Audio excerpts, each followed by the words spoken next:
এই দেখো আজকে কেষ্টপুর পেঁচো পাঁচু গোপালের মন্দিরে গেছিলাম। ওই আমাদের আর একটা ভাড়াটে থাকে ওনার সাথে। সেখানে এত মানে ছোট গোপালের মূর্তি, মানে যার যেরকম মনস্কামনা পূর্ণ হয়ে যায় সবাই মূর্তি দিয়ে দিয়ে পুজো করেছে। ওরা তিন ভাইয়েরই এক একটা ঠাকুর ঘর আছে, তাতে গোপাল মানে ভর্তি, সব রকমই আছে, গোপাল, গণেশ, রাধাকৃষ্ণ, সব মূর্তি।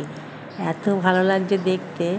আমি প্রথমে বললাম যাব না, তারপর আবার কিরম মনে হলো না যাই, ঘুরে আসি।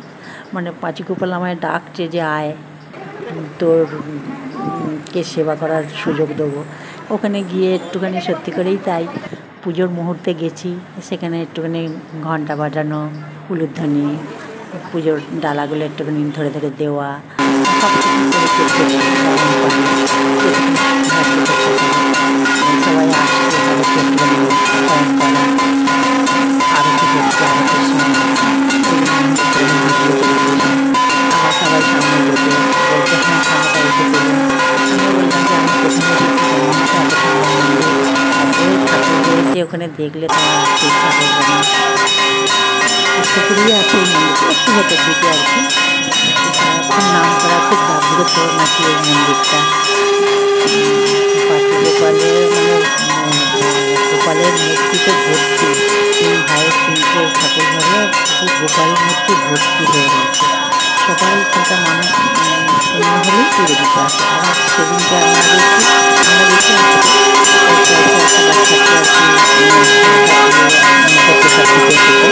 তাই সেই পর্বটাই চলছে ওখানে।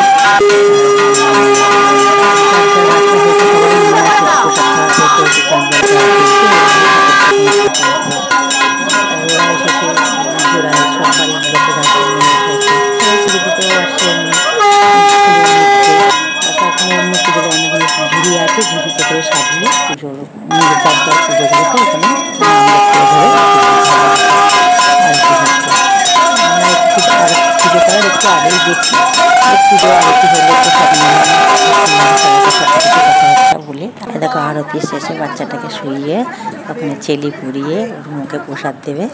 ওর দুই দাদু এসেছে, ওর মুখে প্রসাদ দিচ্ছে, জল দিল, প্রসাদ দিল, নিয়ে ওরা ওখান থেকে সরে গেল। আমরাও নমস্কার করে একটু ফটো তুলে সেলফি তুলে ওখান থেকে চলে এলাম। ওনার সাথেই গিয়েছিলাম ওখানে। জয় গোপাল, জয় পাঁচু গোপাল।